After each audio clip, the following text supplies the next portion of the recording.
dass die einfach in Jeans reiten können und nicht unbedingt eben die Reithosen anhaben müssen. Weil gerade für einen Mann ist die Reithosen, wie sagt mein Mann immer, Strumpfhosenreiter. Gell? Es ist echt so.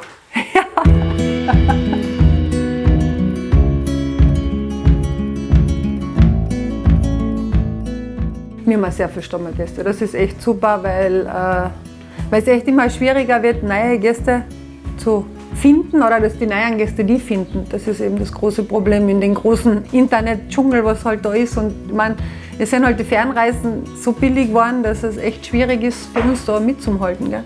Und du kannst da eigentlich nur mithalten, indem, ja, weiß ich nicht, dass du familiärer bist, dass du mehr mit den Gästen oder was weiß ich, auch zusammensitzt am Abend immer wieder in der Küche und so weiter, halt deine Stammballe trinkst und auch gut zuhören kannst, wenn sie da erzählen und so weiter und so fort. Und die Stammgäste, das ist auch ganz wichtig, weil die auch immer wieder Mundpropaganda machen, neue Gäste einfach über Mundpropaganda kommen. Gell? Haben wir eigentlich gar nicht gedacht, dass es so gut laufen wird, so einschlagen wird, weil wir haben ja mit 3 Pferden angefangen, wie mein Mann hat angefangen mitreiten. Gell? Wie wir einfach ausgeritten sind und da ist er praktisch fast nicht mehr vom Pferd runtergekommen. Gell? Und von den 3 Pferden haben wir dann aber innerhalb von ein paar Jahren auf wirklich 10 aufgestockt gehabt, weil es einfach so eine Nachfrage und der Bedarf da war. Gell? Und ja, das läuft echt gut.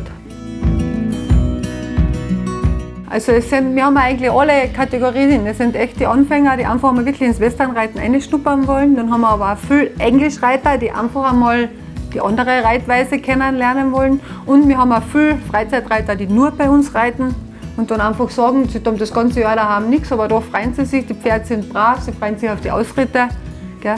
Genauso wie auf den Unterricht. Also wir haben eigentlich ein bunt gemischtes Publikum und auch wir jetzt als Reitlehrer und als Pferd, wir können da gut einstellen uns drauf. Wenn ich einen ganz Anfänger habe, ist auch kein Problem und gute Reiter, also es ist für jeden was da. Gell?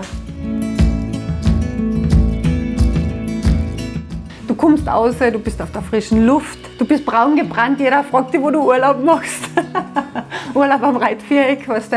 Und du hast Bewegung, das ist ganz wieder eine andere Bewegung, als wenn du da erinnern, du hast immer Bewegung, aber das ist einfach was anderes. Gell?